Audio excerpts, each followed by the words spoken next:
Hello, everyone. Welcome to the Falsifiable podcast. I'm your host, Eric Denton, and today I have with me a very special guest. His name is Jeremy Shearmur, and he was an assistant to Karl Popper at one point for about 8 years, and he knows a lot about Popper and many other people. He is the author of books like The Political Thought of Karl Popper, and also Hayek and After Hayekian Liberalism as a research program. And he's edited or co-edited a book called The Cambridge Companion to Popper. And as we'll hear, he definitely has a lot of insight on all of this stuff. So welcome, Jeremy. Thanks very much. I'm very happy to be with you. All right. So what we were going to talk about today is Karl Popper and Charles Darwin and um, how their philosophies and theories intersect. To start out, though, Jeremy, I was going to ask you, what exactly do we mean whenever we say Darwinism? What is Darwinism? Okay, look, this is a bit complicated, and in many respects, it's really an issue that would need to be addressed by a specialist on Darwinism, which I am emphatically not. Mm. Um, I know a reasonable amount about Popper. I've got interest in Darwinism, but I'm going to go and I'm going to say a few things about it. But probably if we had an expert on Darwinism with us, he, by the end of what I'm saying, would end up with less hair than I've got because he'd be tearing it out. Okay, first, there are different levels at which the question of what's going on when you're talking about Darwinism might be addressed. One might first of all say that it is the approach stemming from Darwin's work, which at a certain level offers an alternative to earlier religious-based views about the nature and character of species. A Mm. Darwinian approach stressed the idea that one could see what had been understood as a product of design as rather a product of random variation and then natural selection. And it's quite striking in this context that if you look, say, at the work of David Hume, who is no fan of religious ideas, Hmm. it's pretty clear, though, that he said, on this issue of design, there are things that look like that. There are also various things which really look problematic, but he and his contemporaries really didn't have a clear-cut, non-religious alternative. And what you got on the part of Darwin was the development of ideas which suggested how one could explain design-like features in the world as a product of variation and then selection. Mm. But one needs to note different kinds of complications. First of all, Darwin's own ideas were developed prior to our having knowledge about genetics, and in some context, one needs to distinguish between Darwin's ideas and neo-Darwinism, which brings together Darwinian ideas about natural selection and the sort of ideas about genetics that you got from Mendel's work onwards. It's also important to note that there are ideas too about sexual selection to be found in Darwin's work. That's to say, one might ask, why is it that certain things are occurring, like peacock's tails, or the absolutely alluring male pattern baldness that one gets on the fun. Now, the notion is that these aren't things which are directly useful, but they're things which, at least in the case of the peacock, if not necessarily male pattern baldness and so on, you can explain in principle in terms of saying that there are issues to do with sexual selection at work, as well as narrowly functional stuff. There is also then, and my understanding is that there is ongoing controversy about this. There are issues about whether, from a Darwinian perspective, all change and innovation has to be small and incredibly piecemeal in its character, or whether you can have leaps, as it were. And there was a big controversy about this, for example, involving Gould on the side of big leaps, and you get Dawkins, who is championing the sort of small stuff. And there are a whole lot of things like this. There's also one other kind of notion that you get, and it's something that Popper himself had some ideas about, and also Sir Alister Hardy, about, in certain respects, possibilities of separation between physical developments and capacity developments. And the notion here is really that if you had, perhaps even if there is a big leap, the sudden development of wings on the part of a human, these wouldn't necessarily be of any use unless one already had, at least on a neutral basis, the development of capacities such that these things could be controlled. And what I'm saying is, from a relatively simple point of view, you can tell the Darwinian story. There is then this whole bunch of controversy about just what the ideas might amount to.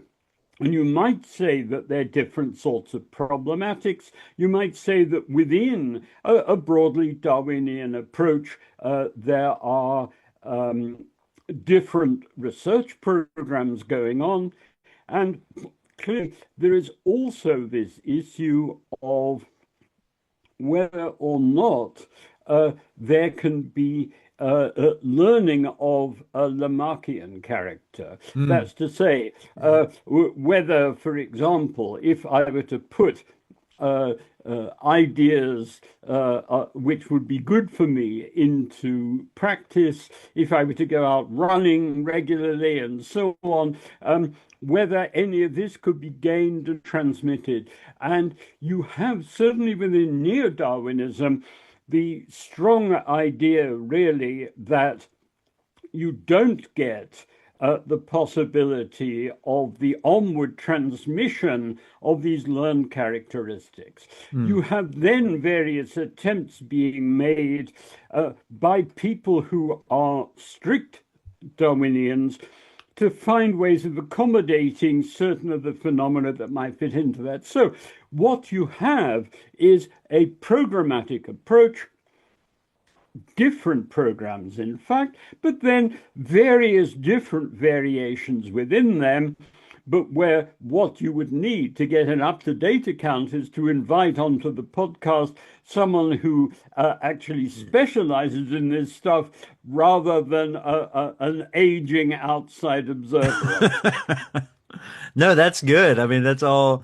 So interestingly, so Darwinism, that you just gave a great summation of it on many accounts. Like when you even went through the Gould controversy with Dawkins, which is he had the punctuated equilibrium, and Dawkins had gradualism, things go slowly, and so on and so forth. Darwinism, according to Daniel Dennett, is an algorithm, and the algorithm is simply keep what's useful, do away with what's not, or keep what's good and do away with what's bad. That's the selection that's happening. And Dennett, in his book Darwin's Dangerous Idea, talks about how Darwinism is a universal acid. He uses this term because it tends to melt through every other thing. It has this ability to change philosophy, even though it started out as a biological explanation or it was in the realm of biology. It This algorithm, this keep what's good, do away with what's bad, sort of affects every other philosophical realm, and it has this, this universal reach to it, um, which is fascinating. And this is how I feel like we'll get into how it affects Popper's philosophy. Uh, but before I even get to that, though, there's a controversy around natural selection in the first place, which is evolution by natural selection scientific, or is it simply philosophic? What do you say to that, Jeremy? Well, it's probably not a very helpful thing to say, but I think it depends a little bit what one is talking about. Mm. That's to say, if you look, for example, at Popper's writings on this, just as here as a source of examples, you have him at certain points rather earlier on kind of saying, well, if you're talking about evolution with regard to the Earth, then this looks like a kind of single example historical thing, rather than something that's got the sort of generality and opportunities for testing that out that you'd look to for something to be fully scientific. There are other aspects, again, of Popper's work where he seems to suggest, well, it's almost a matter of situational logic rather than anything very sort of strongly empirical. On the other hand, you may have various different things being formulated which can actually be tested. One interesting but rather odd illustration of this are issues which can be found in the work of some critics of Darwinism. There's a guy called Michael Behe, I think, who wanted to argue that there are some problems about evolutionary theory on the grounds that, and he gives some specific examples to illustrate a point that has sometimes been argued against the theory of natural selection, namely, the idea that there are some things which we have, or which animals have, or which play a useful functional role within organisms, where it would seem as if, and this is his argument, you need to have, as it were, the whole thing at once as a working system, and where he wanted to argue there don't seem to be any precursors to this or any kind of gradualistic path which could possibly lead one up towards this. And he seemed to suggest that what one appeared to have was kind of islands of design in the middle of other things where he was willing to say, well, we can make sense of these in terms of ideas about natural selection. Now, clearly, his claims in this context are something that is open to refutation. And indeed, some critics of his have said, there are actually, but you've been looking for them in the wrong area, things which would have been precursors of this, and so on. And so you can have empirical arguments of this sort, although the more specific the claims are, the less they're open to completely universal testing in the way in which, say, claims in mechanics might have been. But what I was saying about the Behe stuff does also illustrate another important point, which is that Popper wanted to claim that you could see aspects of Darwinism as what he called a metaphysical research program.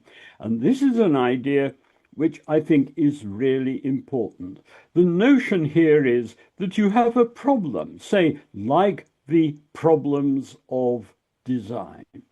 Mm. And one programmatic approach would be to say, well, we could set about seeing whether what certainly appears to be a matter of design could actually turn out to be the product of variation and natural selection.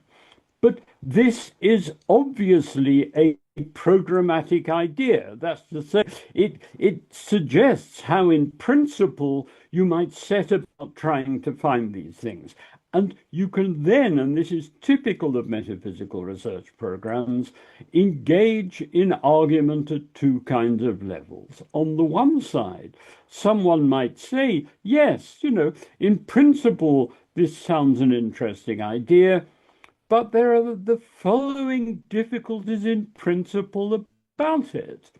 Mm. Or one might also equally say, okay, this seems programmatically quite an interesting and suggestive idea, but actually how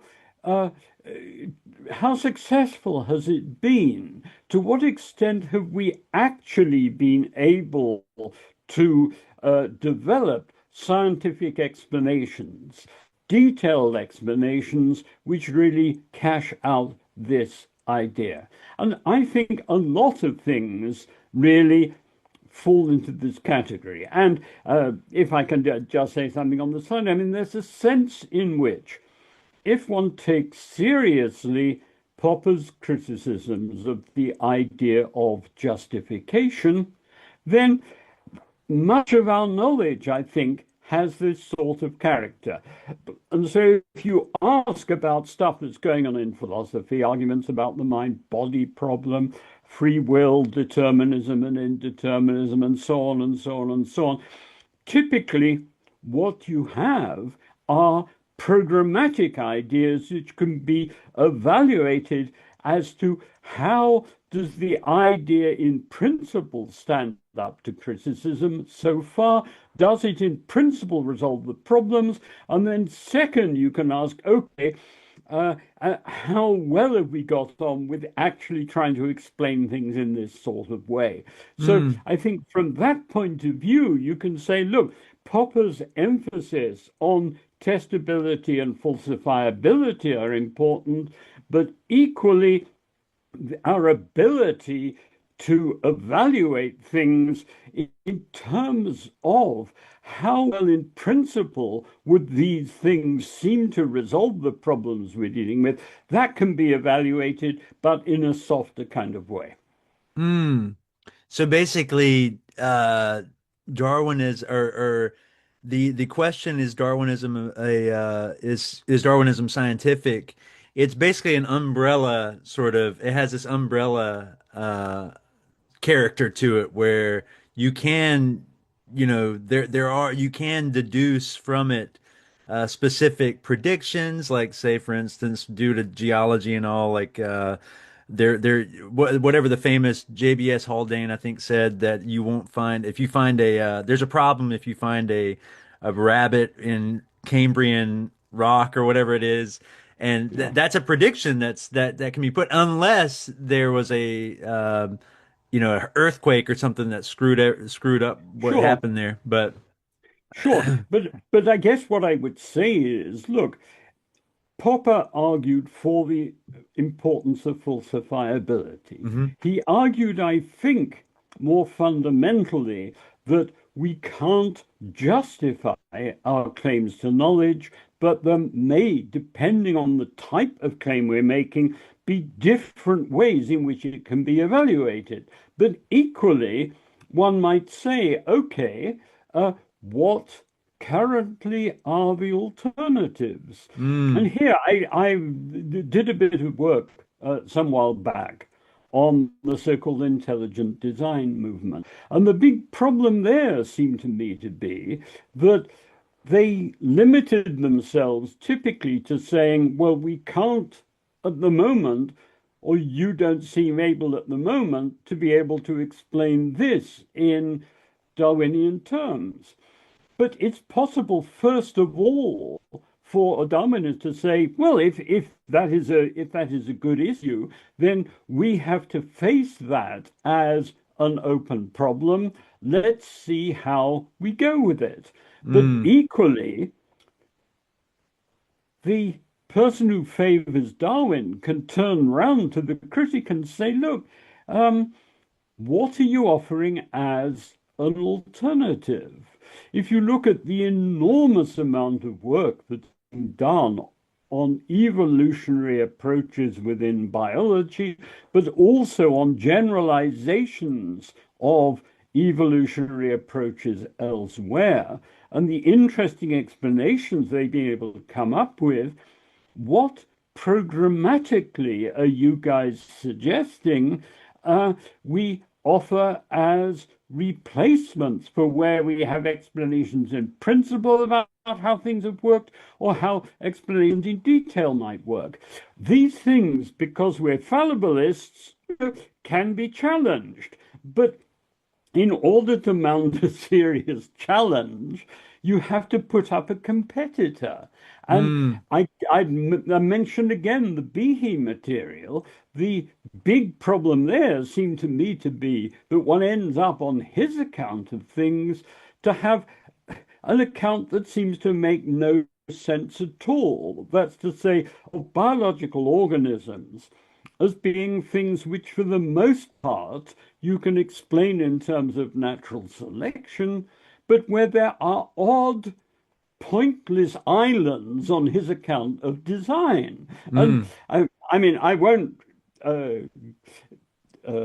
say quite what I think about this, but it just seems to me that the big problem about this is that there's no rhyme nor reason about these things, about where these things occur, Mm. or it just seems, in a certain sense, to make no sense. It's almost as if you had a Jackson Pollock painting, and then suddenly in the middle of it there were little bunny rabbits or something of this kind. You say, well, if you're right about this, how on earth did they get there? But also, why did they get there when they make no sense in the wider context of things and so on? Mm. So this isn't a matter of saying if people don't like a Darwinian story, they should just go away.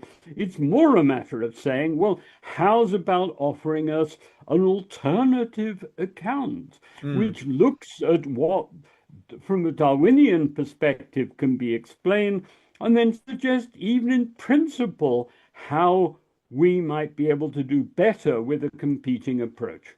Yeah, you have so Michael Behe is interesting because he is an intelligent designist. He wrote a book called Darwin's Black Box, which I've read, and his argument is this argument that's called irreducible complexity, where he basically makes the point, as you were mentioning, that if you get down to the granular level of evol or biology, at some point there's a region where there are certain objects, like cells or whatever, even beneath cells, like a smaller level, there is a level that you can get that you actually need something to happen, like God needs to intervene or whatever, or an intelligent designers had needed to intervene because it's too compl or he's basically it's an argument from ignorance, and he actually combats that within the book.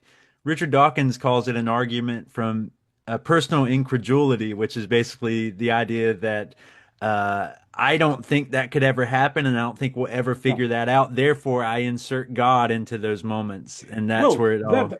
that's right. But you see, there are two issues. I mean, first of all, it's perfectly respectable for any approach, and I think this is going to be the case for any general intellectual approach, Mm. to have, as it were, a wish list of problems which it would like to be able to offer explanations for, but which it can't so far. But that's Exactly. Yeah. something, but that is something different from being able to show that in principle one couldn't. But the second thing is that, as I was trying to suggest, that the difficulty with the Behe approach, apart from the fact that some of his examples have, since he wrote, been undermined, the big problem for me is that what he points to, suppose he was right, just seems to be a few random things which there seems to be no reason why, if there is a grand purposeful design, just these tiny little things, like the bunny rabbits in the Jackson Pollock picture, should be the sites of this. I mean, there's nothing to explain why these little bits and what they're doing in a sea of things that Behe seems to be perfectly happy to say could be the products of natural selection. I mean, it just doesn't offer us, as far as I can see, an intelligible picture. Now, this Mm-mm. doesn't knock Behe. This doesn't solve it. I mean, it poses a problem for him to respond to. It's not a refutation as such, but then I think this is how we have to look at everything in terms of competing research programs, whether people are offering us interesting resolutions in principle to problems with which we're concerned, and how is the debate going so far? Whereas the critics of Darwinism, but I fear a lot of this goes on in political argument as well, people are kind of after dramatic proofs or dramatic refutations, and they haven't, in a certain sense, understood what argument and what learning from one another is really all about. Yeah, and also argument. At the end of the day, there's no argument that's completely airtight. So, and there probably never will be. I mean, because that would suggest that you've reached a bottom, which is again that's anti-Popperian because as Popper says, he makes this great analogy in I think it's Logic of Scientific Discovery where he says that the growth of knowledge is basically like you dig down into the bedrock, but you're never going to hit any bedrock, but you just dig down far enough to where you feel like you're Yeah. comfortable at that very moment. And it's also building upwards, but Yes. Well, you're look, that's right. But I think a key thing from Popper's perspective is the issues to do with the sheer success of Newton's work up until when it was seriously challenged. yes, That's to yeah, yeah. say, one had a theoretical approach which was remarkably suggestive and then successful. Problems were raised and they were overcome. It got to the point where people were seriously wondering whether Newton's ideas might, in some sense, be true by definition. I mean, that's to say, it acquired such a status that people felt this is dramatic, non-trivial knowledge about which we seem to be absolutely sure. And the lesson from that is, look, it is an incredible achievement, but like all human knowledge, it may in various ways turn out to be fallible. And if one bears that in mind, just the very idea that our aim should be with regard to knowledge to prove that something or other is correct, or that there is some issue if we can't demonstrate that it's true, that, I think, is something that Popper challenged in a really important and significant way. But it seems to me to be a lesson that, in broad terms, hasn't been learned and accepted. Because Mm, if it were, and if one then recognized that, we might learn in ways which we hadn't expected that any important and interesting idea that we had might be problematic. We need then to listen to other people, to be interested in what they have to say, rather than standing up and doing silly debating style arguments with them, trying to prove or disprove things that are substantive. Yeah, I think that, and you're mentioning right there, that's sophistry. That's what Socrates was heavily against that, this idea of just debating tactics. He wanted to know what is true, and that's what Popper wants to know is what is true.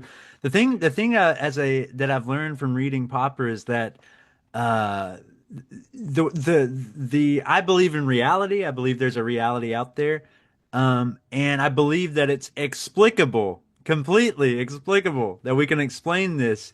And a lot of these, even if you took Newton seriously as if it was axiomatic, that means that you were taking on board the idea that you would never understand what the force of gravity actually was, because he didn't explain the force of gravity. He simply explained the rotation. And then Einstein comes along and actually explains what's going on there. So he filled that gap, which, is the curvature of space-time. We're actually just falling into things. And that was an amazing achievement. Again, explainable. Yeah.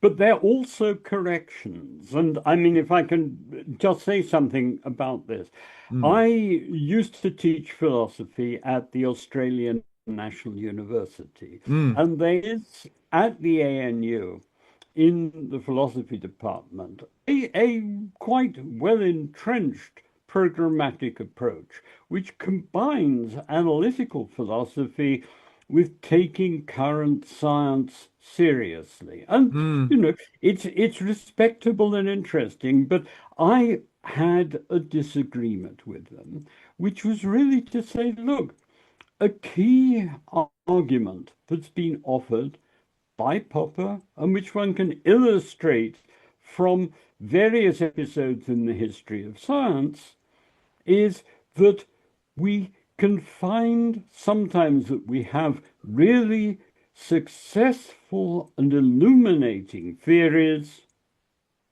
which we subsequently wish to correct. And this may be a matter of theoretical or conceptual ideas which we've been working with, which we take now to be problematic, or it may indeed be the case that various things which we've taken as empirical confirmations of those ideas are things which you want to go back and question and refine.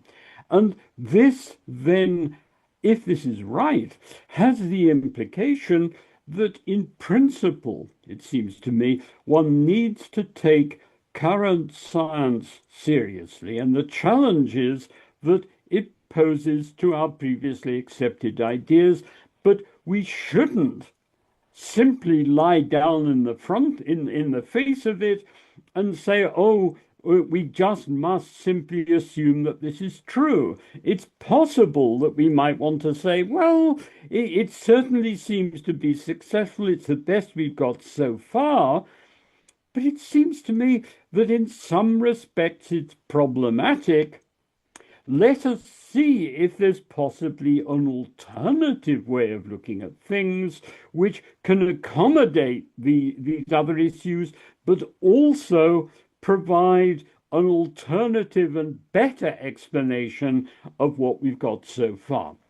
And I would take, from a Popperian perspective, a key theme as being both respect and admiration for what's been achieved to date, Mm-hmm. plus also the notion that, well, still, it might be possible to raise questions about it or to challenge it. Not just in these debating terms, because on the face of it, if you take a Popperian approach, you're going to be interested in difficulties or problems or empirical results which look as if they could pose questions for your approach where you hadn't expected them. And if someone comes along suggesting that they may have something from which you can learn, you should be really interested and welcoming and helping them to articulate it, Mm. not sort of standing up trying simply to knock them down. I mean, clearly, if they've just got something wrong, you might nicely try and point that out. But this idea that there is something problematic about or threatening about diversity or possible challenges seems to me to be something pretty bad and which we need to get over. I mean, I think it's got some fairly obvious consequences, for example, for current political debate, Hmm. where everyone seems to take the people who take a different view of things as their enemies. Whereas I would take it that from a Popperian point of view, want to say, well,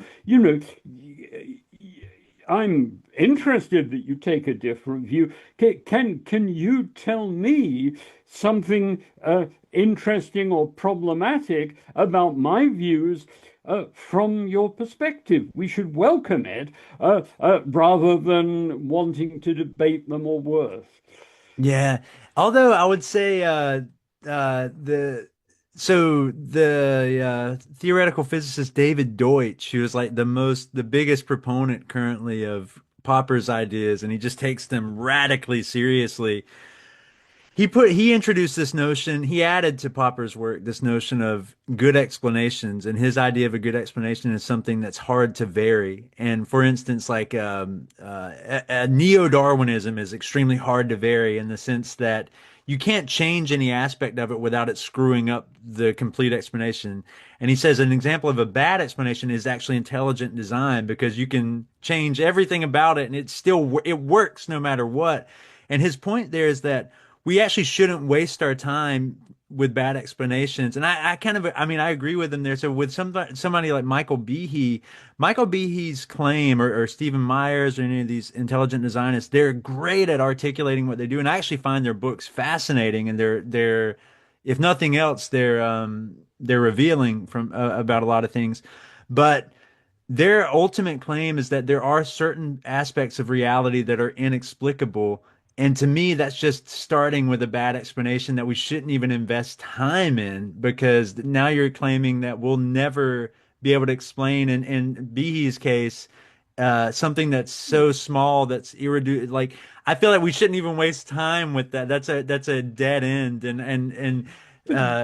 don't know. What do you think about that? Well, I guess my view is this, that we should encourage people to raise interesting problems. So Mm, that if someone says, look, have I got it right that you're suggesting that in principle we should be able to explain this in roughly the following terms, but then isn't there this sort of difficulty about it, then that, I think, is something which we should be open to and find really interesting. mm, But at the same time, um,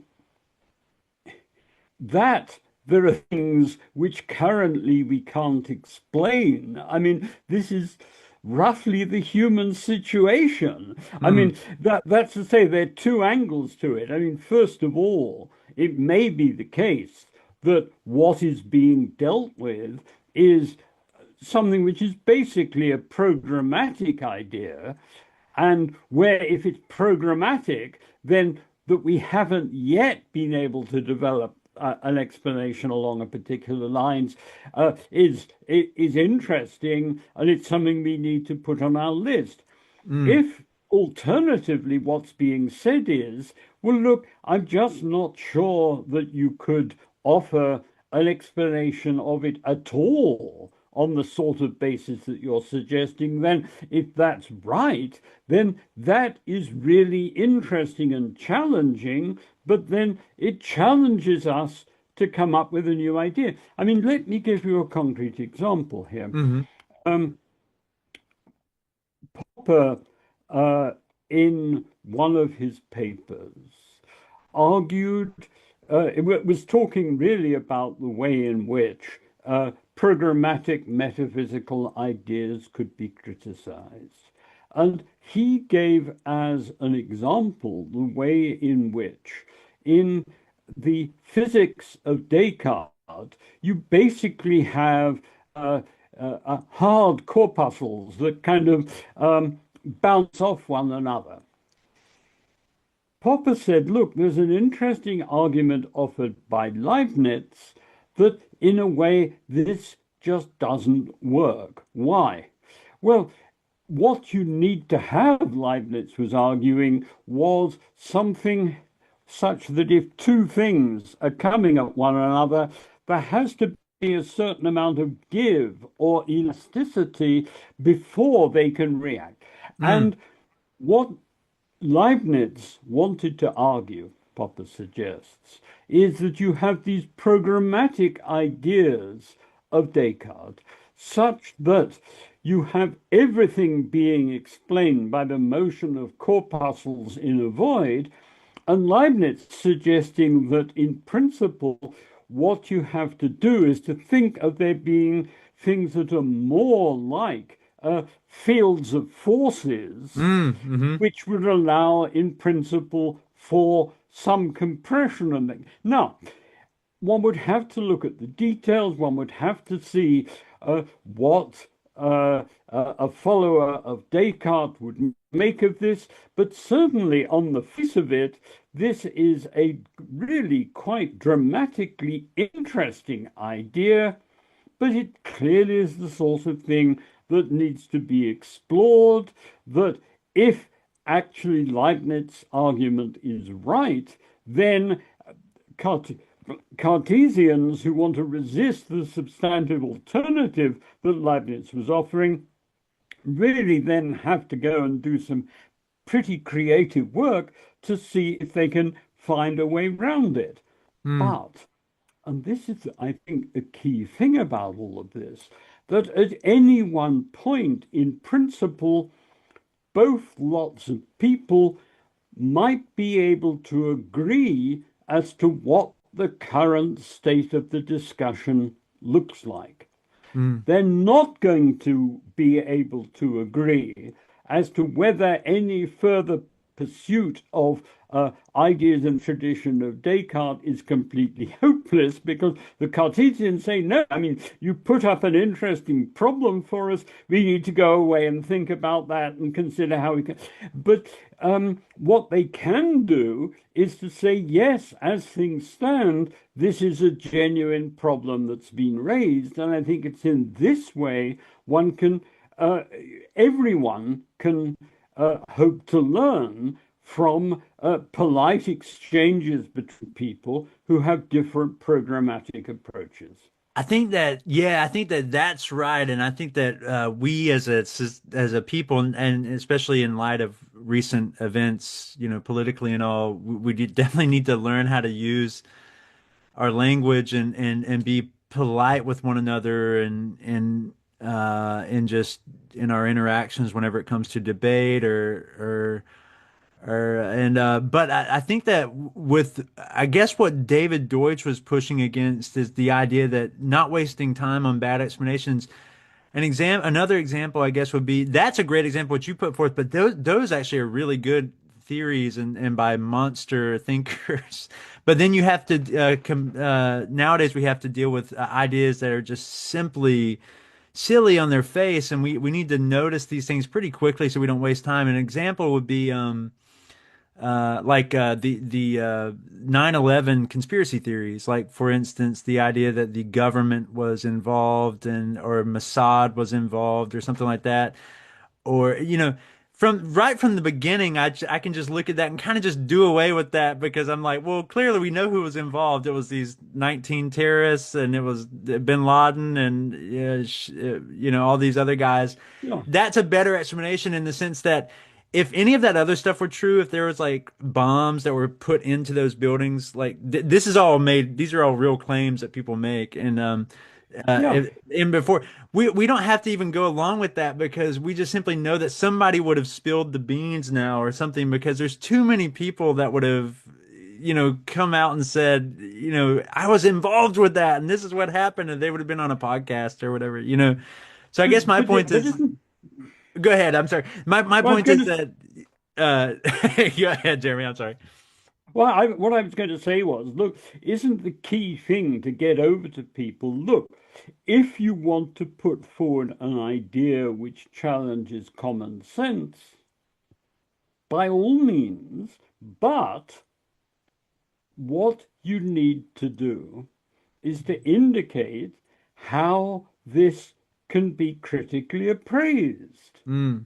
And the big problem about most conspiracy theories is that people simply have an idea and then collect evidence that they reckon confirms it, Right. when this in itself is just worthless Hmm. unless you're advancing it in contexts in which what you're claiming can actually be appraised. Hmm. And part of the big problem, I think, is that people are still locked into this notion, well, into notions along the lines of saying, first of all, if I have a strong feeling that something is right, then it must be right.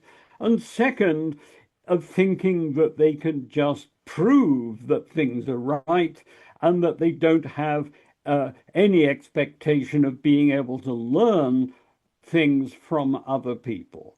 And I mean, conspiracy theorists, you're right about, but I think broadly speaking, the entire level of political debate at the moment is going on within this kind of mistaken epistemological assumptions, where people think that they're doing something useful when they simply stand up and spout various views or attempt with knockdown arguments to demonstrate that other people's views are wrong, rather than everyone approaching the issue in terms of thinking, okay, what are the problems? Does this tentative suggestion look promising? What are the difficulties? And how can I learn from other people where there are interesting problems or empirical difficulties and so on with my ideas? Yeah, the last thing you just said there, that is how it should go. That's Popperian, the idea that fallibilism should be at the base of what we're doing, and a lot of people haven't taken fallibilism on board. I would say maybe, if I were to guess, maybe like 70% of the population doesn't do that. But But there's a further twist to this, which is that, in a certain sense, for this stuff to work, you have then, I think, to deal with a couple of problems. One of them is that we are dependent all the time on fallible expert knowledge. That's mm, to say, expert knowledge may not be right. We've been talking about this before, but it's also the case that we're just crazy if we don't bear in mind that we have to depend on it, just because the fact that we feel strongly about something is neither here nor there in terms of truth. And expert knowledge typically has the advantage to it that it's stuff which has so far withstood a fair bit of critical scrutiny in ways that our own prejudices don't. But there is then a further twist to all of this, which is that if you look at the development of what you could call the public sphere, one has had over time a fragmentation of shared knowledge and interchanges.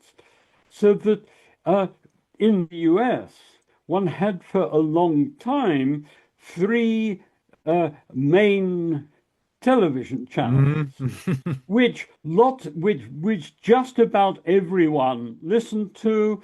You could take them as supplying background information which you might question, which might surprise you about things, and so on. Then have a shift to cable television, to the internet, to social media, where there is then this vast fragmentation of discourse, and with social media, with built-in selection of stuff to fit people's prejudices rather than to challenge them. Right. And the consequence of this is that if you take the view that human knowledge is fallible, it's important for us to have sort of polite exchanges with people who can raise problems and difficulties. These days, you hardly encounter them. I mean, the figures of how many people even get their news from relative standard broadcast sources as opposed to podcasts and social media is going down and down. And what this means is that regardless of how useful or wise or whatever our exchanges might be, the fact that it's taking place on a podcast is likely to mean that it might just as well have not be happening at all as far as anyone's. So I think we're actually faced with a big problem. I mean, namely, if a Popperian approach to knowledge is right, we face a big institutional difficulty about how to get knowledge working like this, when typically today people either go to rallies and hear all kinds of poor rhetoric and lies given to them by one side or the other of things, or they listen to podcasts and just have their own prejudices confirmed. Right. No, I think you're exactly right. Let me see here. Sorry, we got a little way away from Darwinism. No, no, it's completely fine because this is it kind of we're basically trying to use what we've built up so far within this conversation and applying it to the real world now, which is kind of what I would hope that everybody does whenever they learn about Popper. Is something that I've learning about Popper has really just kind of changed my whole attitude about almost, I mean, really everything in a lot of ways. I mean, and I think certainly for the better. I'm going to ask you. I'm going to flag something really fast because we're running up on we're running up on some time. But I'm going to say one thing. Let's set it aside, but we'll come back to it. Which is there's an interesting phenomenon within Popperians that I've noticed, and this is purely my opinion. So this isn't factual. This is nothing. This is something I've thought about. A lot of Popperians that I see, or people that proclaim to be Popperians, seem to be libertarians, which is interesting because I actually don't see a connection between Popperianism and libertarianism in the sense of modern libertarianism. Whatever that can mean a lot of things, but I think that what I mean is like extremely small government, almost revolutionary, which is that's clearly not Popperian because Popper was sort of against revolutions. If you read the Open Society and all, I'm going to say that right there. So I'm going to flag that. Let's circle back. But the last thing I'm going to ask about Darwin, we'll skip over a few things here, which is this: what did Karl Popper make an explicit connection between his epistemology and Darwinism? And which I mean, the answer I think is yes to a degree, and I have objective knowledge right here. Yeah. What is your thoughts on that? And do you think that? Well, yeah. Let me just ask that. Do you think he made an explicit connection, and is that connection clear, or what are your thoughts on that, Jeremy? Okay. What I'd say is this: back in the Logic of Scientific Discovery, he drew a bit of a parallel between his ideas about the development of knowledge and natural selection. It was also the case that from when he was studying with Buehler and reading about the psychological ideas of the Würzburg school, he was impressed by their biological approach to psychology and perception. Mm. And this, it seems to me, then interrelated with the kind of naturalistic interpretations of Kantian ideas that were to be found in the work of Leonard Nelson and Fries, which he was engaged in debating a lot with Julius Kraft, a friend of his. And so there is this strong biological aspect to Popper's ideas about our understanding of the world. You get more explicit stuff about evolutionary approaches brought out in, as you've mentioned, objective knowledge, but probably the fullest account is in The Rationality of Scientific Revolutions, which was a Mm. lecture that he gave in Oxford and which is now in The Myth of the Framework, and Oh, okay. where he then draws quite close parallels between his approach to epistemology and natural selection. All I would say about this is that some people looking at this kind of issue in Popper have said, well, is he then engaged in basing his epistemology on the results of a particular piece of science? And I think that the answer is no. I think that some of his earlier work is really speculative ideas about the psychology of perception and the psychology of understanding. Uh, the epistemological stuff has to be understood at a slightly different level, but where he wants to say that there are then parallels between the kind of learning that he thinks has to take place and argue and on the other side, the specific ideas which were developed as part of science within Darwinian approaches, towards which he's sympathetic. But I think myself that there are different layers here. And for example, Jeff Sampson, who was the co-editor of the Cambridge Companion to Popper, Mm. has a piece on Popper and Habermas, where he says, well, both of them really, in some respects, base their philosophical approaches upon scientific assumptions. And I don't think that that's right, and I think that one has to make the split. But I'm not sure. I mean, Popper brings out the parallels between the approaches in The Rationality of Scientific Revolutions. And there's a whole lot of other stuff which one can read in this way, but I don't think it's right to see Popper as basing his epistemology on particular scientific results. Okay. That's interesting.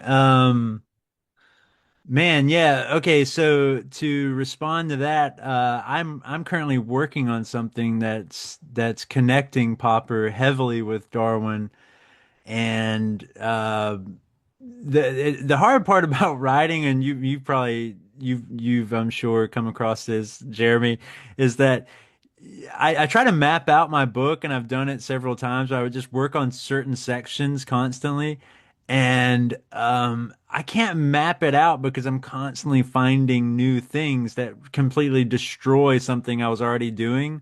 Okay. And do you have this whenever Yeah. this is, Okay. and yeah, It go is a with this. standard problem for if someone is writing a book or writing a PhD thesis. Hmm. And the key thing to be said about it's I think good advice that a PhD supervisor often gives to a graduate student. It's basically to say, look, your finished work will be unfinished. You have to Mm. reconcile yourself to that. You have essentially to decide what the plot of the thing is going to be. And then when you start to get ideas which are further interesting, make a list of these for your next book. Because, Right. Yeah. because the problem otherwise is that your work on the thing will go on and on. And Mm. it's a bit like, I mean, in Scotland, there is a big bridge over the Firth of Forth, which runs from north of Edinburgh across a big inlet of the sea to part of Scotland, which is to the north of it. And it was always used to be said that the painters working on this had a never-ending job, because by the time they got to the end of it, they had to start again. Now, there is a real risk that what you do will take on that kind of character so that it is never ready. And Mm. a further problem about it is that you may well find that you have certain ideas, and then you realize that there's an interesting spin-off, or that other qualifications need, and you're then in a real mess on the grounds that the only person who could really understand this stuff is the person who's already read the first version of the book. Right. But the first version of the book doesn't exist because you're still mucking around with it. And so Right. I think the key thing to do is to say, right, I for now have to do this, and you can always write a final chapter and an introduction, which you do them last, Right. where Yeah. the final chapter can say, look, I've set out this argument, recapitulate it, but you can then say, as I suspect the acute reader will see, the following kinds of points can then be raised about it which demand further work. Mm. This is what I'm going to be doing next. And then you go back and write the introduction to the book in such a way that it provides an apology both for the book and for the last bit, and which points ahead to your next book. So yeah, that's interesting. So the claim of my book, the claim that I'm making is that all Popperians are Darwinian and all Darwinians are Popperian, whether they like it or not. Yeah. And the thing is that it's this weird snake eating its own tail situation.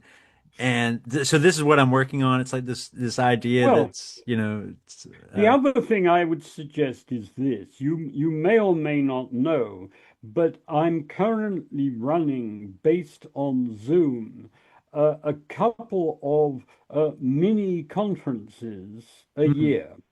And one thing to do would be to offer an outline of one line of argument, or an outline of what in principle you'd like the book to be like in that context, because you could then see from feedback what people think is straightforward, what seems to require new sorts of argument, and what, and there is always a difficulty about this, what you thought was straightforward but turns out not to work.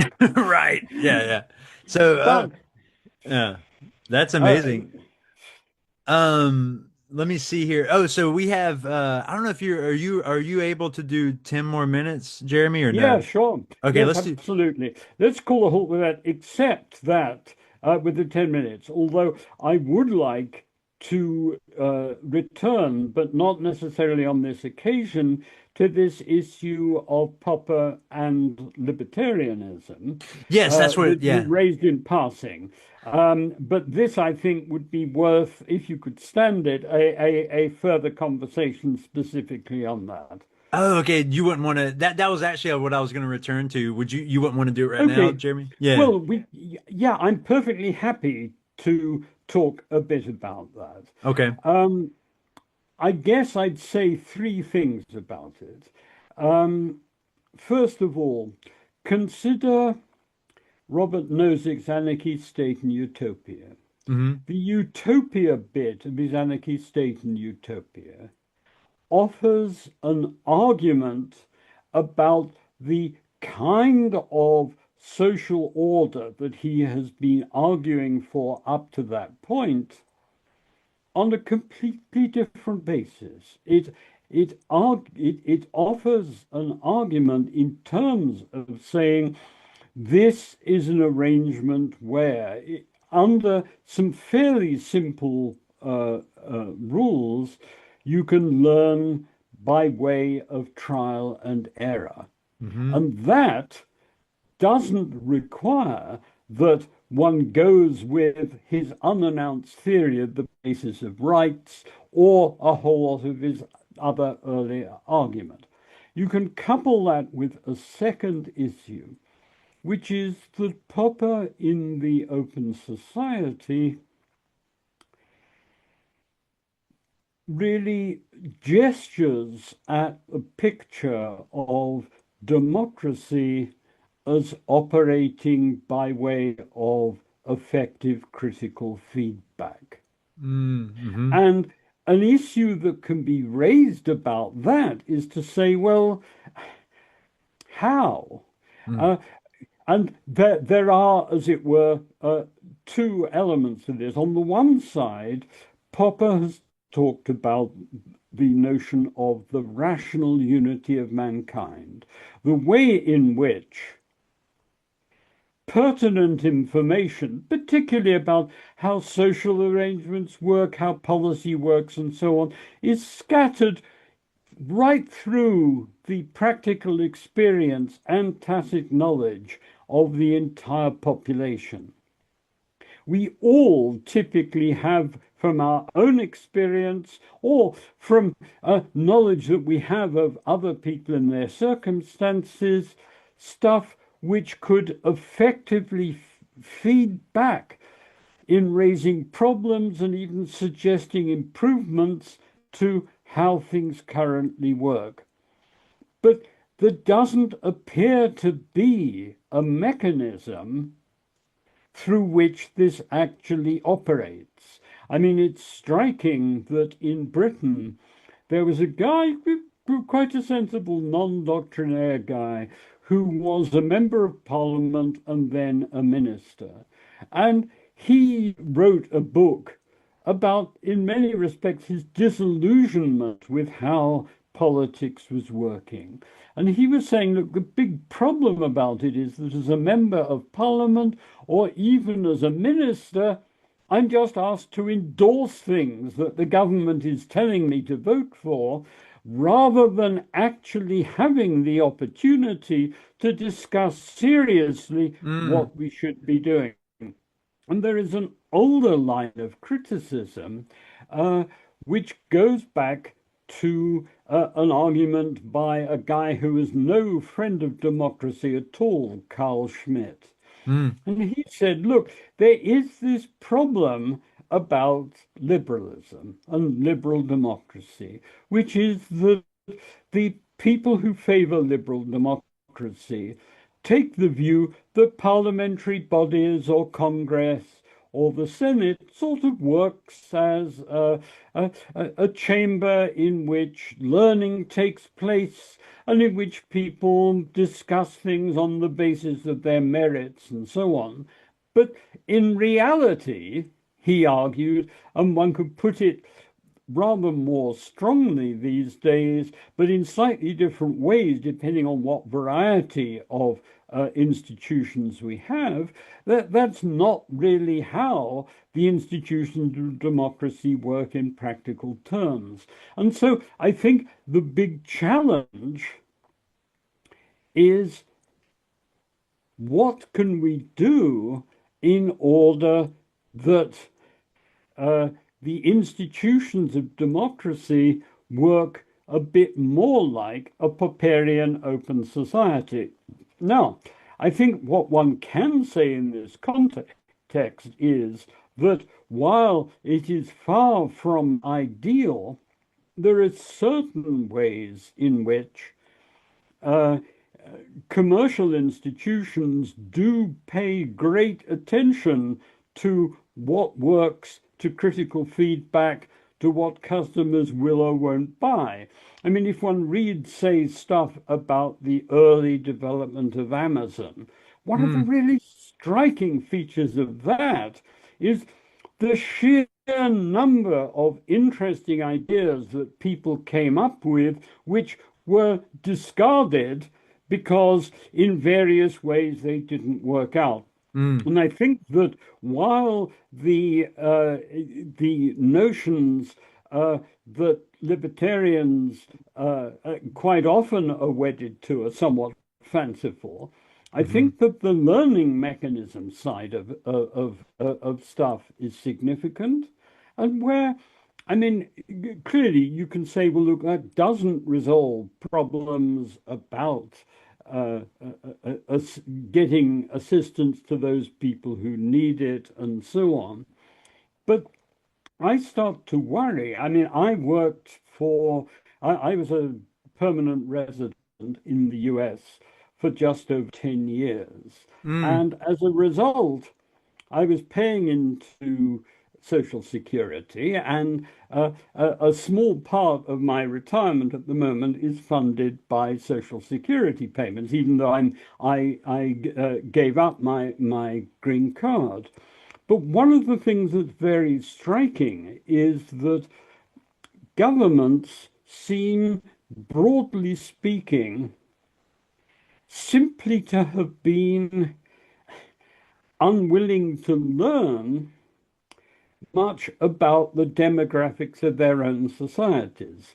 I mean, that's to say that it is, as it were, treated as a massive surprise that they're all of these old people and they are no longer working and they're living longer. Well, if this should have come as, if this shouldn't have been a surprise to anyone, one would think it would be the government who would know all about this. But just in terms of what is politically easy to handle in terms of decision making within democracies, dealing with this sort of problem and avoiding, making grandiose promises to people which actually it's not clear how can be delivered on. You'd think, this is fairly elementary, but it's hardly something that anyone dares to say. I mean, if I were to become an American citizen again and were to stand for Congress, my platform was, I'm going to be honest about Social Security. Yeah. And so I think it's not. I think that in these respects, libertarianism has lots of easy answers. I think that people tend to be very much too sanguine about the mechanisms of existing democracies and also with what could actually replace it. I mean, you get a lot of people saying, you just need freedom of speech for everyone. Well, freedom of speech is then interpreted as people yelling at one another. Right. No one. I mean, if you just consider what certain well-known people in the United States have said about this, I mean, the people should essentially be free to say anything in circumstances where no one else has an effective comeback and where there aren't any sorts of preliminary checks in terms of, well, what actually is the problem situation? Is what you're saying even remotely? But so I fear not that libertarianism is an answer. I think that these kinds of issues, I think, explain why some people have been encouraged in that direction, just on the grounds that it's not very obvious quite how you do better than we've got. I mean, there may be models of better. I think in some respects, West Germany, well, I say West Germany until the ADF, but you have this further problem that in the current circumstances, and I think it goes back to these issues about the fragmentation of the media and so on, that you're getting into a situation sometimes where the electorate won't really take on board what the problems are that serious politicians are trying to address, and in consequence are attracted to various sorts of fantasies instead. Mm. My thing But is that still, you can. yeah. Well, my thing is it seems like the modern libertarianism is sort of it attracts like a bug light neophytes, political neophytes, and um, what I mean by that is that it just seems like they want to, it's like anarchistic in the sense that they want to do away with they're confusing government with institutions and all this. And I'm like, and it's this idea that we wipe away, we actually want to, it just seems to me that they want to, not strengthen institutions, but weaken them and then populate them with good people that are on their side. And I'm sitting here thinking, like, well, wait a minute, though. This is anti-Popperian in the sense that Popper did away with the Platonic idea of who should rule, and he supplanted it with how do we make our institutions able to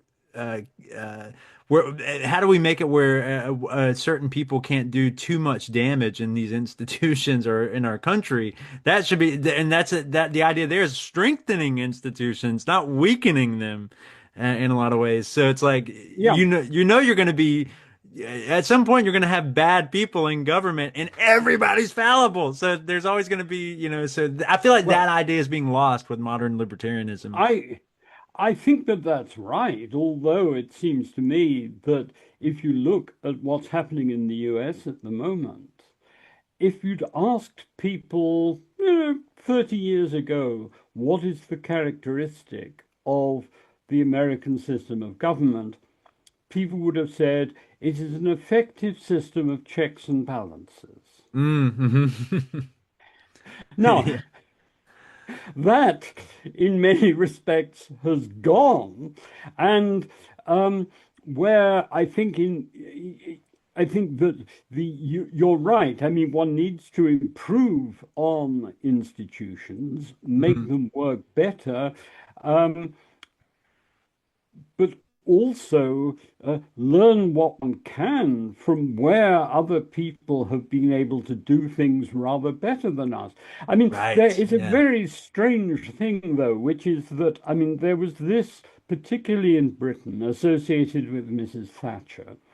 There were these ideas about deregulation and privatization, which were uh, reasonably effective and sensible. I mean, there's something to be said about the pros and cons of them, Mm. but it was which I won't bore you with now.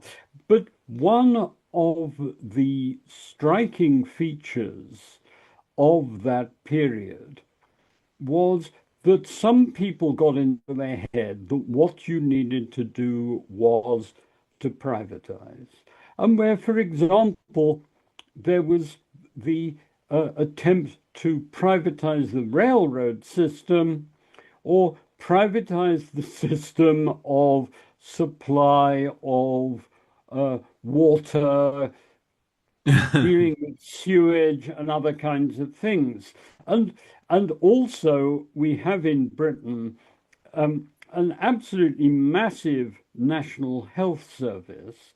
And Hmm. there were attempts to not exactly privatize, but to bring in market-like mechanisms to this. The difficulty about this was that there seems to me to have been very little theoretical exploration of what different ways of doing these things would be, and no willingness to operate in a kind of Popperian-like manner of learning by trial and error. And so you got sort of wholesale schemes being brought in some cases where it makes very little sense. I mean, that if you're dealing with pipeline type systems, I mean, like railways or water supply, a competitive system as such doesn't really seem particularly helpful. There might be ways in which you could introduce it. on the basis of a kind of the groundwork of another kind of system, but it needs a whole lot of thought and recognition that even our best and most attractive, at least to some people, ideas are probably going to be flawed, whereas they tended to go ahead with this as if they had, in some mysterious way, the answer to everything, when it became perfectly plain very quickly that what they were trying out didn't in some ways work at all, but where they had no mechanism critically evaluating it and making changes. Mm. And I think that, some things, in respect of some things, market-based stuff works very well. In other cases, a lot of thought and a lot of built-in ways of learning by trial and error is necessary. Mm. One final note that I would offer you is, I don't know if you know anything about the Disney town of Celebration. Mm-mm. Disney Town of no, huh? Celebration in Florida. Well, this might be a topic for uh, uh, another occasion, but uh, when Disney World was developed, they did a kind of dirty deal with the Florida legislature such that they got um, uh, powers like those of a county taken Yes. out of the existing counties. Now that you Okay. mention this, I'm aware of this. Yeah, yeah, yeah. Okay. Okay. Now, one of the interesting things is that it allowed them to actually engage in certain kinds of experiments which you can't really do in terms of regular suburbs or small towns. Mm-hmm. And what one got in this context were some things that worked well and others that didn't, but where there is an indication, I think, that offering a kind of privatized model of town provision is something that opens up some other kinds of interesting learning possibilities, although also a bunch of very interesting theoretical and practical difficulties as well. Yeah. And if you'd be interested in talking about this on a future occasion, I'd be very happy to do so. Yeah, we'll have to dive into all of the politics because it's certainly we're not in a ultimately I feel like we're in a weird place right now that is just is getting harder and harder to navigate due to the the media fractions and factions and all this kind of stuff. But Yeah. fissures or whatever. But Um this is clearly something for another occasion. right. Yeah, yeah. And if you want to do that and to have a segment which will discuss celebration and related issues, I promise then to wear my Mickey Mouse ears. Yeah, there you go. I'm actually going to Disney World in like 3 weeks. So Ah, yeah, well, man. I'll be back in the area in end of October, Okay. but only to see celebration. I mean, basically, if you go to Orlando Airport, you have all of these. Is it Myers buses that go off to the Oh yeah, different? Yeah, well, they have one of these that goes not to the Disney World Cup, but to Celebration. And I will be on that bus going to see if some of the bad reports that I saw about difficulties that occurred in the about 2010, 2012 have now been overcome. yeah. It Wow. may Okay. just on grounds of age be my last visit, but at any rate, I'll be there to check this out further. All right. Well, you'll be nearby. I'm a Floridian myself, but All right. all right, Jeremy, man, this has Okay. been awesome. And again, this is Jeremy Shearmur. Check out his books. I mentioned them at the top. And this has been great. And I will talk to you soon, Jeremy. Thanks very much. I've enjoyed it very much, and there's a bunch of other stuff which would be fun for us to talk about. But Absolutely. let me call a halt here, and I hope everything goes well with actually mounting this. All right. And we'll post this too on the Conjecture Institute. We'll probably post this, which is something I've become a part of. You can look into that. Okay. If And you send me the relevant URLs, that would be much appreciated. cool deal. All right, Jeremy. Okay. All right, Thanks later, very man. much.